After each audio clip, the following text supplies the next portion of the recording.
الحمد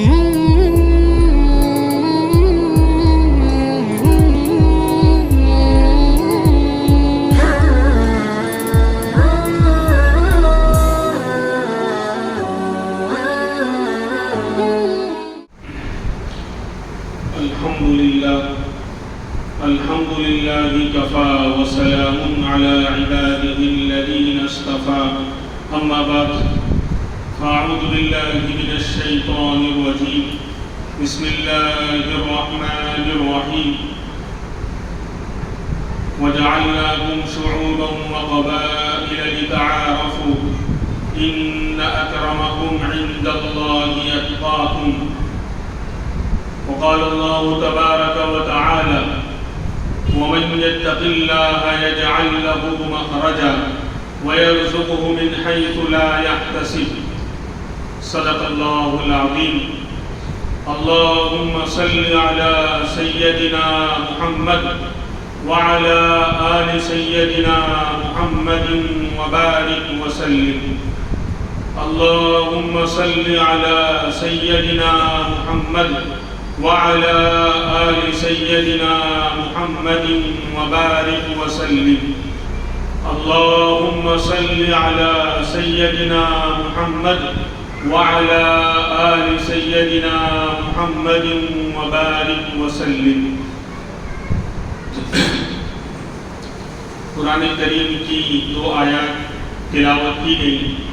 اللہ تبارک و تعالیٰ نے ان آیاتوں میں بہت اہم مسئلے کو بیان کیا ہے کہ انسان تقوی اختیار کرے، اللہ کا ڈر پیدا کرے. آج انسان دنیا میں خاندان کے بڑے ہونے پر فخر کرتا ہے، اپنے آپ کو بڑا سمجھتا ہے کہ میں اونچے خاندان کا ہوں. کوئی مال کی بنیاد پر اپنے آپ کو بڑا سمجھتا ہے، کوئی عہدہ اور ڈگری مل جانے کی بنیاد پر اپنے آپ کو بڑا سمجھتا ہے. تو اللہ کے یہاں عزت اور بڑائی کا معیار کیا ہے؟ اللہ رب العالمین کس انسان کو بڑا سمجھتے ہیں؟ سب سے زیادہ عزت والا کون؟ جو مال سب سے زیادہ جس کے پاس ہے وہ، یا جس کا خاندان بڑا اونچا ہے، بڑا اعلیٰ ہے وہ، یا جو بڑی بڑی ڈگریاں، بڑے بڑے جو ہے مرتبے اس نے حاصل کر رکھے ہیں دنیا کے اندر، تو وہ عزت والا؟ تو فرمایا کہ نہیں، وَجَعَلْنَاكُمْ شُعُوبًا وَقَبَائِلَ لِتَعَارَفُوا، کہ ہم نے یہ تو خاندان تمہارے الگ الگ برادریاں، الگ الگ خاندان میں جو تم کو ہم نے دنیا میں پیدا کیا ہے، یہ ایک دوسرے پر بڑائی جتلانے کے لیے نہیں، ایک دوسرے پر بڑائی جتلانے کے لیے نہیں، بلکہ کہ کوئی اونچے خاندان کا تو کہے کہ ہم تو سید ہیں، ہم تو جو پٹھان ہیں، ہم تو فلاں ہیں، اور ہمارے مقابلے میں فلاں صاحب جو ہے وہ ہم سے جو ہے گھٹیا ہیں. اوپر جاؤ، چلو اوپر جاؤ، چلو باہر نکلو. تو خاندانوں میں جو اللہ نے پیدا کیا وہ بڑائی کے لیے نہیں. فرماتے کیوں؟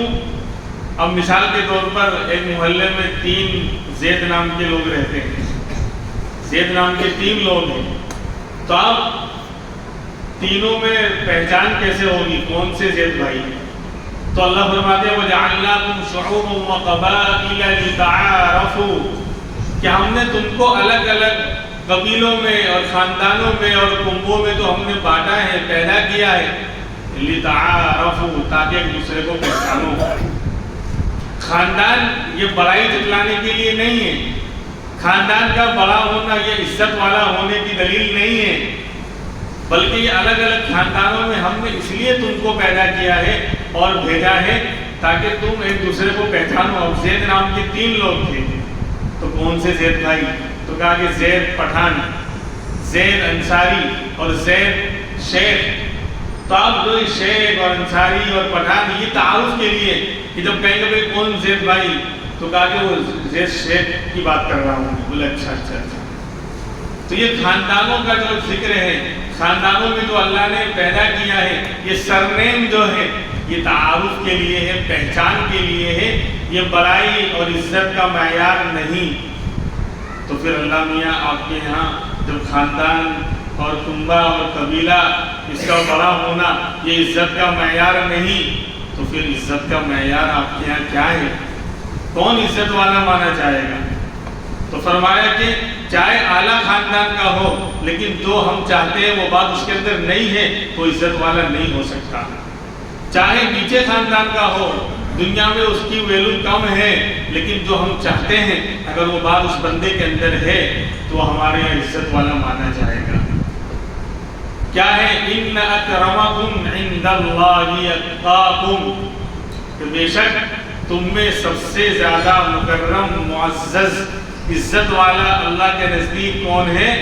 اتقاکم، جو زیادہ تقوی والا ہے، جو زیادہ اللہ سے ڈرنے والا ہے، یعنی جس کے اندر تقوی زیادہ، اللہ کا ڈر زیادہ، وہ اللہ کی عزت والا بھی زیادہ ہے، خاندان کی بنیاد پر نہیں۔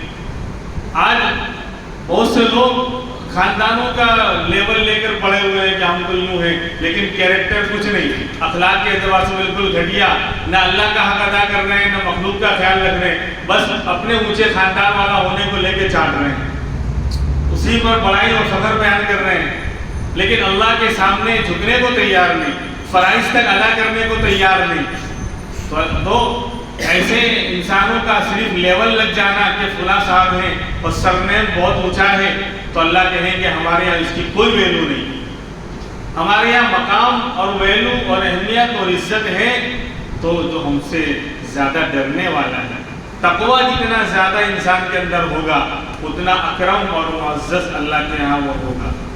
یہ اللہ نے صاف کہہ دیا کہ سارے خاندان، سارے رشتے ہمارے یہاں برابر ہیں، سارے کنبے، سارے قبیلے سب برابر ہیں، سب انسان ہو، آدم کی اولاد ہو، لہذا اب عزت کا معیار بنے گا تقوی، ہمارا ڈر، تمہارے اندر ہمارے احکام کتنے ہیں اور گناہوں سے بچنا کتنا ہے، جو ہم نے کہا ہے اس کو کتنا کر رہے ہو اور جس سے ہم نے روکا ہے اس سے کتنا بچ رہے ہیں، یہ چیز جو ہے معیار بنے گی۔ اس لیے ہمیں ان چیزوں پر فخر کرنے کی ضرورت نہیں، بلکہ اصل فخر تقوی ہے، اور یہ عجیب و غریب ہے، قرآن کریم پورا تقوی سے سجا ہوا ہے۔ جیسے کوئی بڑا آدمی ہوتا ہے، بڑے پیسے والا ہوتا ہے اور بڑی اس کی زمینیں ہوتی ہیں، کوئی فنکشن کرتا ہے، وہ شادی یا کوئی ایسا فنکشن خوشی کا کرتا ہے اور لوگوں کو انوائٹ کرتا ہے، دعوت دیتا ہے، تو آپ جب جائیں گے تو وہ راستے میں بھی وہ سب سجا کے رکھے گا، ابھی تو اس کا گھر آیا نہیں، اس سے پہلے ہی سب طرف ڈیکوریشن اور سجاوٹ نظر آئے گی، راستے کے دونوں طرف بھی، اور جہاں پہنچیں گے اس کے گھر پر بھی، کہ انسان دیکھ کر آش کرتا ہے کہ واہ کیا ڈیکوریشن ہے، کیا سجاوٹ ہے۔ کہ دنیا میں اس کو جو ہے ایک اچھی چیز سمجھا جاتا ہے کہ وہ بہت شاندار اس نے جو ہے ڈیکوریشن کیا ہے، بڑے شاندار مختلف قسم کی خوشبوئیں اور پھول اس نے لگا رکھے تھے۔ تو اللہ تبارک و تعالیٰ نے اپنے سب سے اعلیٰ اور سب سے بلند کلام قرآن کریم کو تقوی سے سجایا ہے۔ ہم دنیا میں انسانوں کے لیے پھولوں سے سجاتے ہیں، لائٹنگ کر کے سجاتے ہیں اپنے گھر کو، اپنے مکان کو، اپنے راستوں کو، تاکہ وہ اچھا لگے۔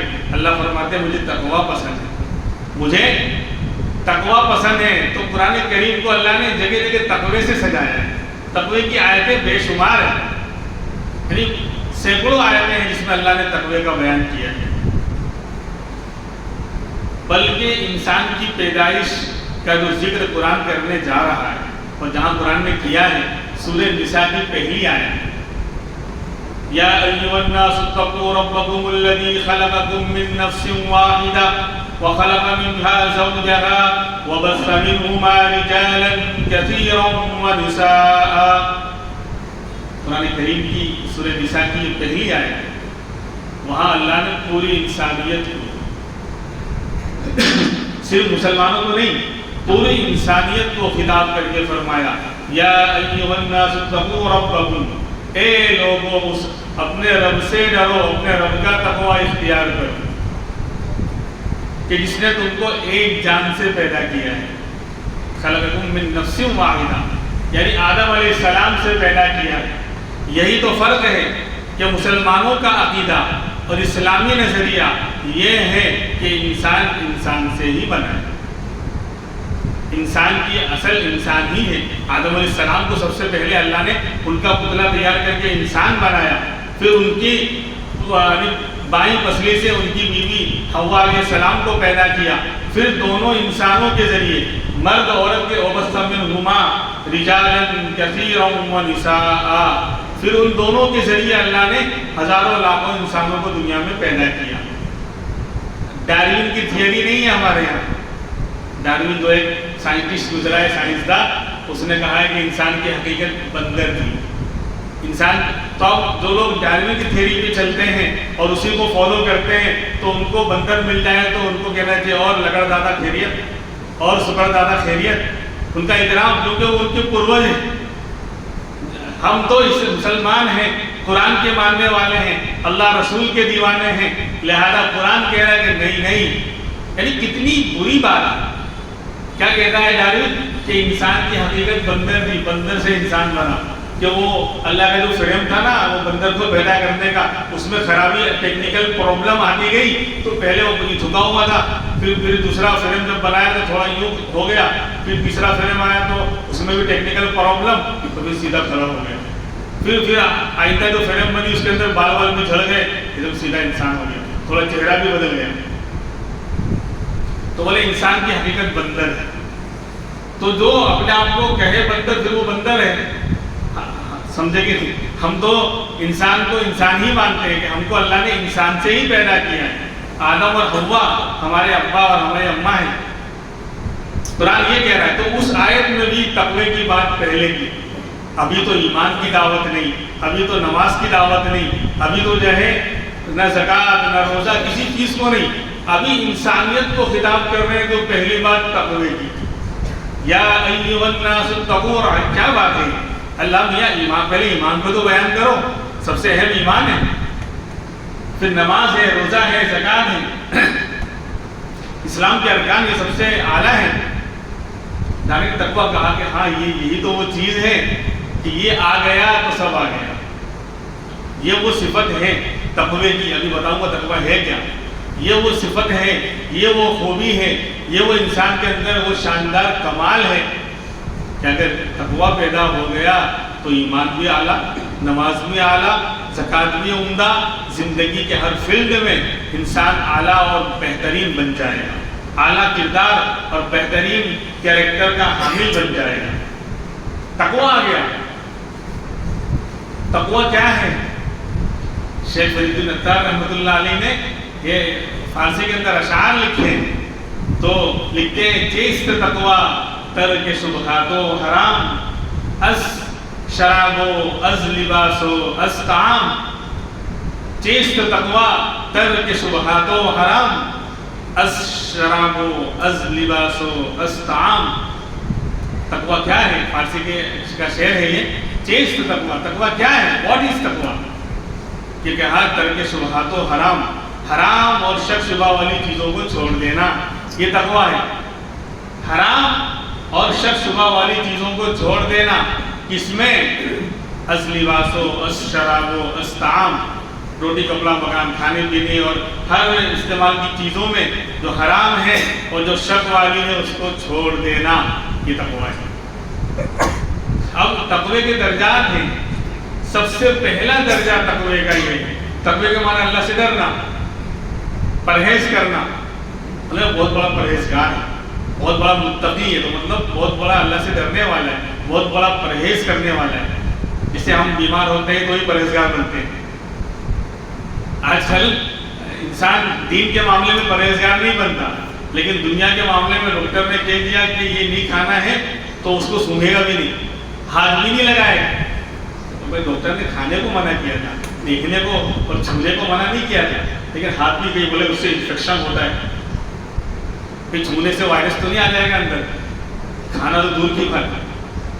یہ لاک ڈاؤن کے بعد انسانوں کی صورتحال بالکل بدل گئی، یعنی لاک ڈاؤن کے بعد جو ہے طبیعت کے معاملے میں لوگ بڑے ڈاؤن اور بہت زیادہ فکر مند، حد سے زیادہ ٹینشن لینے والے بن گئے، حد سے زیادہ کیئر کرنے والے بن گئے، اتنا فکر مند نہیں، ہر چیز کو مولانا گوگل صاحب رحمۃ اللہ علیہ اور فلاں یوٹیوب صاحبہ ہر جگہ سمپرک کر کے اور کانٹیکٹ کر کے معلوم کرتے ہیں یہ پرابلم ہے تو اس میں کیا ہے، اور وہاں ایک سے ایک جو ہے کیا کہتے ہیں لوگ بیٹھے ہوئے ہیں وہاں پہ، ایک سے ایک گل کھلانے والے اور ایک سے ایک گلو بنانے والے، جھوٹ بولنے والے، لوگوں کو پریشان کرنے والے، تو ہر طرح کے ویڈیوز ہر طرح کے نیوز دیکھ کر کے وہ خود علاج کرنے والا بن جاتا ہے۔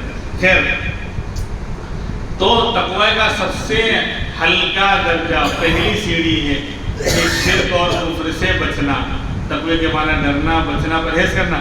تو پہلی سیڑھی تقوی کی یہ ہے کہ انسان شرک اور کفر سے ڈرنے اور بچنے والا بنے۔ اس سے کم تو تقوی کا کوئی درجہ ہے ہی نہیں۔ جو انسان کفر شرک سے ہی نہیں بچ رہا ہے تو ایمان والا قیامت کی شام تک نہیں ہو سکتا۔ تو سب سے پہلا درجہ تقوی کا یہ ہے کہ کفر و شرک سے ڈرنے اور بچنے والا انسان بنے، کفر و شرک نہ کرے، اللہ کا انکار بھی نہ کرے اور اللہ کے ساتھ کسی کو شریک، یعنی جو چیزیں اس طرح کی ہیں شرک اور کفر کی طرف لے جانے والی ہیں کہ اللہ سے بھی مانگ رہا ہے اور بتوں سے بھی اور پیر صاحب سے بھی، منگل صاحب سے بھی مانگ رہے ہیں۔ با مسلمہ اللہ اللہ، با برہمن رام رام، با مسلمہ اللہ اللہ، با برہمن رام رام۔ یہ فارسی کا شعر تھا، میں اس کو ترجمہ کر دیتا ہوں، اردو میں شعر بھی کرتا ہوں۔ چلیے، حج بھی کعبہ کا کیا گنگا کا اشنان بھی، حج بھی کعبہ کا کیا گنگا کا اشنان بھی، راضی رہے رحمان بھی خوش رہے شیطان بھی، راضی رہے رحمان بھی اور خوش رہے شیطان بھی۔ تو یہ ہے، یہ ملاوٹ نہیں چلے کہ مسجد میں بھی آ رہا ہے اور مندر میں بھی جا رہا ہے، بولے مندر میں تو نہیں جاتے ہیں لیکن مندر کی طرح جو ہے قبر پر جا کر مانگ رہا ہے۔ غیر اللہ کے ساتھ وہ معاملہ کرنا کسی بھی غیر کے ساتھ جو اللہ کے ساتھ کرنا چاہیے تھا وہ شرک ہے۔ بھائی اولاد اللہ سے مانگی جائے گی، بیماری سے صحت اللہ سے مانگی جائے گی، پریشانی کو دور کرنا اللہ سے مانگا جائے گا۔ اب یہی کام انسان اگر کسی اور سے کرنے لگ جائے، زندہ یا مردے سے، تو اس نے اس کو اللہ کے ساتھ شریک کر لیا، شرک ہوا۔ ہمارا خالق، ہمارا رازق، ہمارا سب کچھ دینے والا، بنانے والا، بگاڑنے والا، عزت والا اور عزت دینے والا، روزی دینے والا، سب کا مالک اللہ ہے۔ ہم ان چیزوں کو اللہ سے مانگیں گے، کسی اور کے سامنے ہاتھ نہیں پھیلائیں گے۔ جو چیزیں اللہ کے اختیار میں ہیں وہ اللہ سے مانگی جائے گی۔ بہرحال تو پہلا درجہ تقوی کا یہ ہے کہ شرک اور کفر سے بچنا اور پرہیز کرنا۔ پھر درجہ نمبر 2، دوسرا درجہ یہ ہے کہ شرک کفر سے بچتے ہوئے تمام گناہوں سے بچنا۔ جو دوسرے گناہ ہیں شرک و کفر کے علاوہ جن سے اللہ نے منع کیا ہے، شراب، جوا اور غلط نگاہ اٹھانا، موبائل کو رات میں غلط چلانا، اس نے جو ستیہ ناش کر رکھا ہے۔ سب سمجھتے ہیں ہم تو تقوی کے اعلیٰ معیار پر ہیں، ہم کا شراب پیتے ہیں، ہم کا جوا کھیلتے ہیں، ہم کا کسی کو قتل کرتے ہیں، وہ بڑے بڑے گناہ ہیں۔ تو رات میں کیا کرتے ہیں لوگ؟ موبائل جو کرتے ہیں ان کی بات، جو نہیں کرتے ہیں اللہ کا شکر ہے۔ سب کو میں الزام نہیں لگا رہا، لیکن عام وبا یہی ہے۔ نہ محرم کو نہیں دیکھ رہے، غلط چیزیں نہیں دیکھ رہے، آنکھوں کا زنا نہیں ہو رہا ہے۔ تو تقوی کا دوسرا درجہ یہ ہے کہ جن چیزوں شرک و کفر سے بچتے ہوئے جن اور چیزوں سے اللہ نے بچنے کا، گناہوں سے اللہ نے حکم دیا ہے، ان تمام سے بچنے والا بنے، تو کہیں گے تقوی کا دوسرا درجہ بھی بندے کو حاصل ہو گیا۔ اور تقوی کا ایک اعلیٰ اور تیسرا اور آخری درجہ ہے کہ وہ اللہ والوں کو ہوتا ہے، جو اللہ کے خاص بندے ہوتے ہیں، وہ تقوی نمبر 3 والا ان کو حاصل ہوتا ہے۔ کیا کہ اللہ والوں کا حال تو یہ ہوتا ہے کہ وہ کفر شرک اس کو بچتے ہی ہیں، دوسرے گناہوں سے بھی بچتے ہی ہیں، لیکن ساتھ میں ان حلال اور جائز چیزوں کو بھی چھوڑ دیتے ہیں جو اللہ سے غافل کرنے والی ہیں۔ جو اللہ والے ہوتے ہیں، اللہ کے خاص بندے ہوتے ہیں، وہ ان چیزوں کو بھی چھوڑ، جو حلال ہیں، جائز ہیں، لیکن کہ اگر اس کو اختیار کریں گے تو اللہ سے غفلت ہو جائے گی، اللہ کو یاد نہیں کر پاؤں گا، اللہ کا ذکر نہیں کر پاؤں گا، تو ان چیزوں کو بھی وہ چھوڑ دیتے ہیں۔ یہ تقوی کا اعلیٰ معیار ہے۔ اللہ تبارک و تعالیٰ ہمیں تقوی حاصل کرنے کی توفیق عطا فرمائے۔ اولیاء اللہ جو اللہ کے نیک بندے ہیں، جن کو ہم ولی کہتے ہیں، اللہ کا دوست کہتے ہیں، اللہ کے قریب ان کو مانتے ہیں کہ وہ اللہ کے خاص لوگ ہیں، ان کے اندر سب سے بڑی چیز تقویٰ ہے۔ آج کل جو جتنا جو ہے الٹا سیدھا دکھانے میں حرکت کرے وہ بہت پہنچا ہوا ولی، اگر آدھا ننگا ہے تو بولے آدھا پہنچا ہوا ہے، پورا ہو گیا تو بولے پورا پہنچا ہوا ہے، من گھڑت کرسی الٹی سیدھی حرکتیں کرنے والا، سمجھے، اس کو لوگ ولی اور پیر سمجھتے ہیں۔ حالانکہ قرآن کے رہی اولیاء الا المتقون، اللہ کے ولی تو تقوی والے ہی ہیں۔ قرآن ایڈریس دے رہا ہے کہاں کون ہے ولی، کون ہے اللہ کا دوست؟ تو فرمایا کہ اللہ کے ولی تو تقوی والے ہی ہیں، جن کے اندر اللہ کا ڈر ہے وہی اللہ کے ولی، اللہ کے دوست اور اللہ والے ہیں۔ الذین آمنوا وکانوا یتقون، دو صفت اور دو خوبیاں بیان کی۔ اللہ کا ولی کون؟ جس کے اندر ایمان ہے اور جس کے اندر اللہ کا ڈر اور تقوی ہے۔ جو خود نماز نہیں پڑھ رہا، اس کی زندگی میں جو ہے نہ ظاہر میں پتہ چل رہا ہے کہ مسلمان ہے، نہ حلیہ برابر، نہ لباس اسلامی، اور نہ زندگی میں اعمال ہے، نہ نماز ہے، تو بولے حضرت حضرت کائے کہ حضرت، یہ تو فن فجرت نہیں ہے حضرت۔ قرآن کہہ رہا ہے، قرآن کی مانوں یا آج کل کے لوگوں کی مانوں؟ قرآن کہہ رہا ہے کہ حضرت تو وہ ہیں جن کے اندر ایمان ہوتا ہے، اللہ پر یقین ہوتا ہے، وہ اللہ سے مانتے ہیں، اور تقویٰ ان کے اندر اللہ کا ڈر ہوتا ہے۔ اور اللہ کا ڈر کا خلاصہ پیش کروں، تقوی کا خلاصہ، کرنے والے کام کو بندہ کر رہا ہے اور گناہوں سے بچ رہا ہے، یہ تقویٰ۔ چھوٹ کر میں جن کاموں کو اللہ نے کرنے کو کہا اس کو بندہ کر رہا ہے، اور جن سے رکنے کو کہا اس سے رک رہا ہے، یہ ہے تقویٰ۔ ایسا کرنے والا متقی۔ حضرت عمر رضی اللہ عنہ نے ایک مرتبہ ابی بن کعب رضی اللہ عنہ سے پوچھا کہ حضرت تقویٰ کیا ہے؟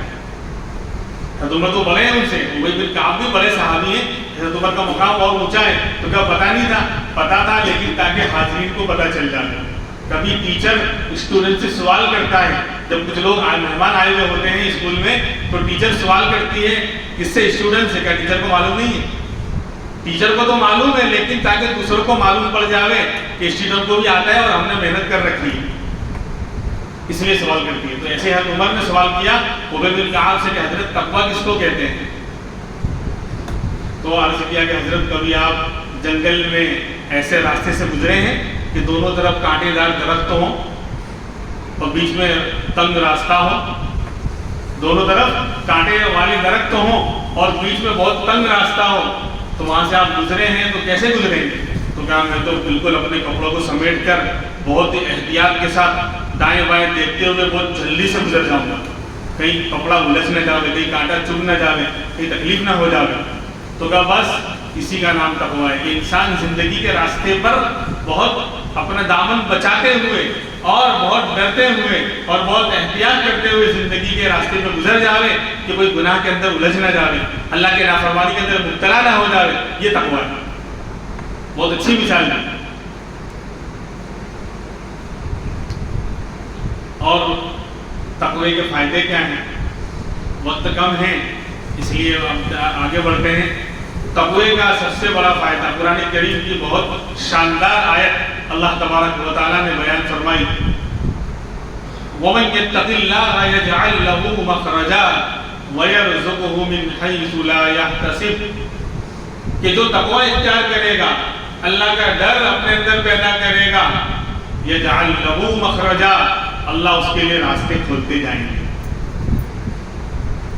زندگی کے جس فیلڈ میں ہوگا، ایسا لگ رہا ہے آگے دروازہ بند ہے، راستہ نظر نہیں آ رہا ہے، پریشانی آ گئی، پرابلم آ گئی، لیکن تقویٰ ہے، اللہ کا ڈر ہے، زندگی میں اعمال ہے، اللہ اس کے لیے راستے کھولتے جائیں گے، ہر تنگی میں راستہ ملتا جائے گا۔ وہ بندہ کبھی ایسی الجھنوں میں نہیں الجھے گا کہ اس سے نکلنے کا اور بچنے کا راستہ نہ ملے۔ ہر مشکل موڑ پر، ہر مشکل راستے میں اللہ اس کے لیے راستہ کھولتے جائیں گے، اس کو آسانیاں پیدا کرتے جائیں گے۔ یہ تقوی والوں کا سب سے بڑا فائدہ ہے۔ اور آگے فرمایا وَيَرْزُقْهُ مِنْ حَيْثُ لَا يَحْتَسِبُ، اور اللہ اس کو ایسی جگہ سے روزی دیں گے، ایسی جگہ سے اس کو رزق دیں گے کہ اس کو گمان بھی نہیں ہوگا، پتہ بھی نہیں چلے گا کہ یہاں سے بھی اللہ مجھے روزی دے سکتے تھے۔ یعنی روزی کا معاملہ اور مال کا معاملہ اللہ اس کے لیے اتنا آسان کر دیں گے کہ جہاں سے مال آنے کی امید نہیں، روزی ملنے کی امید نہیں، اللہ وہاں سے اس کے لیے روزی کا انتظام کریں گے۔ اور اس کی مثالیں ایک واقعہ بیان کرتا ہوں۔ جب لوگوں میں تقویٰ تھا، اللہ کا ڈر تھا، تو اللہ کا معاملہ بھی عجیب تھا کہ انسان سوچ نہیں سکتا، انسان گمان نہیں کر سکتا، ایسی جگہ سے اللہ مال اور دنیا کی ریل پیل ان کے لیے کرتے تھے۔ مقداد ابن اسود رضی اللہ عنہ بہت بڑے صحابی، بڑے دلیر، بڑے بہادر صحابی، انہوں نے ہی کہا تھا غزوہ بدر کے موقع پر کہ اللہ کے رسول ہماری جان، ہمارا مال، ہمارا سب کچھ آپ کا ہے، آپ ہمیں حکم دے دیں تو ہم سمندروں میں گھوڑے ڈال دیں گے، آپ ہمیں حکم کریں، جو بھی آپ کہیں گے ہم اللہ کے لیے اور اللہ کے دین کے لیے سب کچھ قربان کرنے کو تیار۔ جب ایسا جذبہ تھا، ایسا اللہ کا ڈر تھا، ایسا تقویٰ تھا، تو آپ ایک مرتبہ جنگل میں استنجا کرنے کے لیے جا رہے ہیں، پیشاب کرنے کے لیے جا رہے ہیں۔ کوئی یہ گمان کر سکتا ہے کہ پیشاب کرنے جائیں گے تو وہاں دنیا کا مسئلہ حل ہوگا؟ اب یہ استنجا کرنے بیٹھے جنگل میں، وہاں ایک سوراخ تھا، بل تھا، اس سے ایک چوہا نکلا۔ اس چوہے نے منہ میں ایک اشرفی سونے کا سکہ لے کر آیا، باہر ڈال دیا، پھر اندر گیا، یہ دیکھ رہے ہیں، پھر دوبارہ نکلا دوسرا سکہ، پھر تیسرا، پھر چوتھا، 17 یا 18 سونے کے سکے لا کر باہر رکھ دیے۔ پھر آخر میں گیا تو منہ میں وہ تھیلی دبا کر لایا، انہیں بتا رہا ہے کہ اب ختم ہو گئی، یہ تھیلی بھی آ گئی۔ میرے جیسا ہوتا تو بولے سمیٹ لو، 56 کروڑ کی چوتھائی مل گئی، چپ چاپ نکل لو، اور ایک دم سے کل پوری دنیا میں ہنگامہ برپا کر دیں گے کہ مالداری کی دنیا میں ایک نیا دھماکہ، BMW لے کر ایسا گھومیں گے اور ایسا جو ہے زندگی کو تاؤ دے کر جو ہے لوگوں کو تاؤ دکھائیں گے کہ پھر بتائیں گے کہ ہمارے ایسا کوئی مالدار علاقے میں نہیں ہے۔ ہمارے جیسا ہوتا تو ایسا کرتا کہ مل گیا چپ چاپ سمیٹ لو، کوئی دیکھ نہیں رہا ہے۔ لیکن تقویٰ ہے بھائی، اللہ کا ڈر تھا، تقویٰ تھا کہ کوئی نہیں دیکھ رہا، اللہ تو دیکھ رہا ہے، تو اس کو لیا، اس کو چھوڑا۔ بھائی مال ہے تو چھوڑنا بھی نہیں چاہیے، ضائع ہو جائے گا، کوئی غلط آدمی کے ہاتھ میں آ جائے گا، اس لیے چھوڑا بھی نہیں، لے کر فوراً اللہ کے رسول صلی اللہ علیہ وسلم کی خدمت میں تشریف لائے اور آ کر عرض کیا کہ اللہ کے رسول اس طرح یہ ملا، میں تو استنجا کرنے گیا تھا، میں تو اپنی حاجت پوری کرنے گیا تھا، لیکن اس طرح یہ 17-18 اشرفیاں سونے کے سکے مجھے ملے، کیا کروں؟ کہا یہ اللہ کا رزق ہے، اللہ نے آپ کو دیا ہے، استعمال کرو، یہ اللہ کا رزق ہے، اللہ نے آپ کو دیا ہے، استعمال کرو۔ جب نبی نے فرما دیا اور اللہ کی طرف سے آ گیا تو حلال ہو گیا۔ تو اب سنیے، جب لوگوں میں تقویٰ تھا، اللہ کا ڈر تھا، تو اللہ بلوں میں سے روزی دیا کرتے تھے۔ کیا؟ جب اللہ کا ڈر تھا، تقویٰ تھا، تو اللہ بلوں میں سے روزی دیا کرتے تھے۔ اب اللہ کا ڈر نکل گیا، تقویٰ نکل گیا، تو سارا مال بلوں میں جا رہا ہے۔ ڈاکٹر کا بل، اس کا بل، فلاں کا بل، لائٹ کا بل، اور پتہ نہیں کائے کا بل۔ یہ فرق، یہ چینجنگ آ گئی۔ جب وہاں تقویٰ تھا، اللہ کا ڈر تھا، تو اللہ بلوں میں سے روزی دیتے تھے، رزق دیتے تھے، اور آج اللہ کا تقویٰ اور ڈر نکل گیا تو سارا مال بلوں میں جا رہا ہے۔ اللہ جو ہے ہمیں سمجھنے کی توفیق عطا فرمائے۔ صرف محنت کرنے سے دنیا کے مسئلے حل نہیں ہوتے، محنت کے ساتھ اللہ کا ڈر اور تقویٰ پیدا کریں گے تو اللہ اس ہماری محنت کو کامیاب کریں گے، دنیا کے مسئلے کو حل کریں گے۔ ورنہ مال آتا ہوا بہت نظر آئے گا لیکن برکت نہیں ہوگی، فائدہ نہیں ہوگا، بندہ کما کما کر پریشان رہے گا۔ پہلے جب لوگوں میں اتنا زیادہ کرپشن، اتنا زیادہ جو ہے گناہ نہیں تھے، تو ایک کمانے والا ہوتا تھا 10 لوگ کھاتے تھے. باپ ایک ہوتا تھا کمانے والا اور گھر میں 10 افراد ہیں، سب کو اللہ جو ہے روزی دیتے تھے اور مال بچ جایا کرتا تھا، سب کو کھلانے کے بعد بھی بچ جایا کرتا تھا.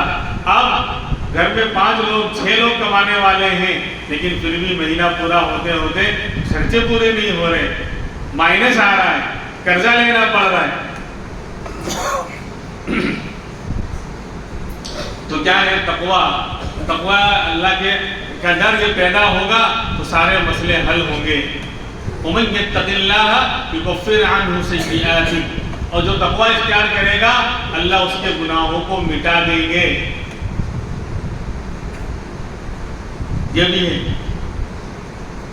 اور کیسا ڈر تھا، یعنی وہ دور عجیب گزرا ہے، جب ایمان تھا تقویٰ تھا، عجیب دور گزرا ہے. عبداللہ بن عمر رضی اللہ عنہما جنگل میں جا رہے ہیں مکہ کے، ساتھ میں خادم بھی ہے، دوپہر کا وقت تھا، مکہ کی گرمی تھی، پیاس لگی، تو دور سے دیکھا جنگل میں ایک چرواہا غریب مزدور بکریوں کو چرا رہا ہے اور وہاں کھڑا ہے.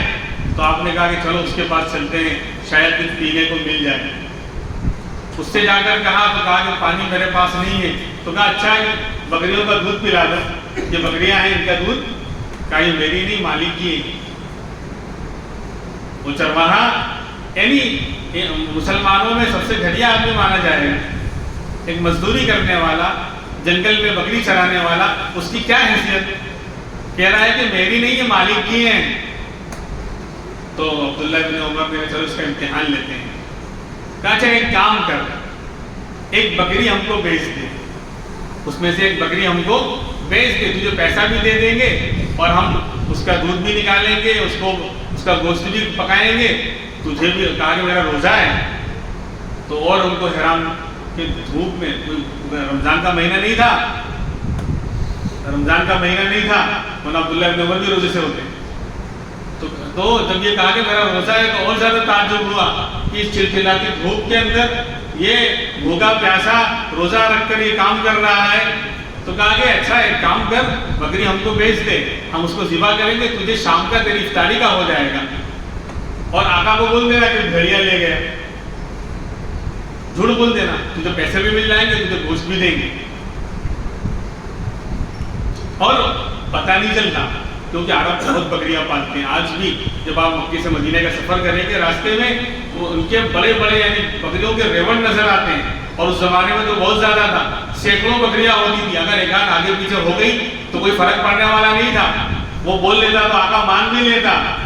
لیکن جب یہ کہا کہ کہہ دینا کہ بھیڑیاں لے گیا، تو اس نے فوراً جو ہے آسمان کی طرف نگاہ اٹھائی اور تھوڑی دیر سوچنے کے بعد کہنے لگا فَأَيْنَ اللَّهُ فَأَيْنَ اللَّهُ، کہ چلو آقا کو جھوٹ بول دوں گا، وہ مان بھی جائے گا، لیکن اللہ کہاں چلا گیا، اللہ کہاں چلا گیا؟ اللہ تو دیکھ رہا ہے نا.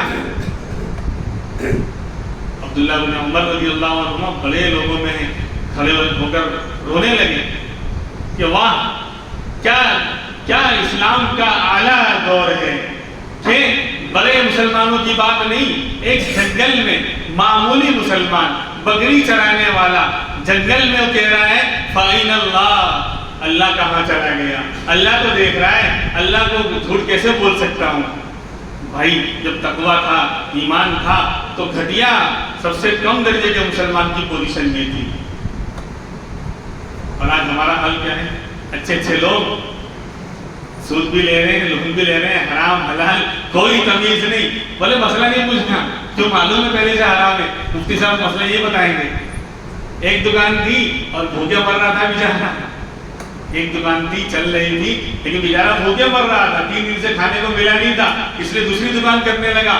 تو اس لیے سود لینا پڑ گیا، مجبوری تھی مفتی صاحب، یہ مجبوری ہے. بھوکے مر رہا تھا، 3 دن سے کچھ بیچارے کو کھانے کو نہیں ملا تھا. کون؟ دکان چلانے والا، ایک کارخانہ چلانے والا. ہاں یہ حال ہے، بھوکے مر رہا ہو. اس لیے مجبوری آ گئی تو دوسری دکان کرنی پڑی. اب پاؤں پھیلایا, چادر اتنی لمبی تھی نہیں, اس لیے لون لینا پڑ گیا. یہ تو مجبوری ہے نا مفتی صاحب. مفتی صاحب سے مسئلہ پوچھنے آیا, ان کو اپنے موافق کرنے آیا. اس کا نام مجبوری ہے. پھٹے میں پاؤں ڈالو کہ وہ پاؤں پھنس گیا تو کیوں ڈالا تھا بھائی؟ اللہ نے حلال روزی دے رکھی تھی, کام چل رہا تھا اور بچ بھی رہا تھا, لیکن تھوڑا ہزاروں اور لاکھوں تک پہنچ رہا تھا. کروڑوں میں کیسے کھیلنے والا بن جاؤں میں بھی, 4 ویل پہ کیسے آ جاؤں, میری بھی لوگوں میں عزت کیسے ہو جائے. اس لیے لون تو معاملہ اٹ از گون. جہاں آ گئی لون تو معاملہ پھر گون, گیا نہیں میز پانی میں. آئے گا بہت لیکن جائے گا اس سے زیادہ تیزی کے ساتھ. پھر بلوں میں جائے گا, ڈاکٹر کا بل اور وکیل صاحب کا بل, فلاں کا بل, سب وہی جائے گا. حلال راس نہیں آیا تو حرام کی یعنی مت ماری گئی تھی کہ حرام میں پاؤں ڈال رہے. بچ رہا تھا, کھا پی کے کسی کے سامنے ہاتھ پھیلانا نہیں پڑ رہا تھا, پھر بھی کہ کروڑوں میں کھیلنے والا بن جاؤں. اللہ ہم کو سمجھنے کی توفیق عطا فرمائے. اب مسئلہ یہ ہے, پچھلے ہفتے اعلان کیا تھا کہ لائٹ بل کا مسئلہ, الحمدللہ کچھ چندہ ہوا تھا 6-7 ہزار, لیکن ابھی 25,000 کا جو خرچہ ہے, اس لیے اللہ کے گھر کے لیے الحمدللہ جو ہے ابھی کا ہمارے سب کے لیے ضرورت کے لیے ہے. اندر اے سی کا انتظام ہوتا ہے اور ٹھنڈک کے اندر سکون کے ساتھ ہم اللہ کے فریضے کو ادا کرتے ہیں. تو اس لیے بتائیں, دل کھول کر لکھائیں.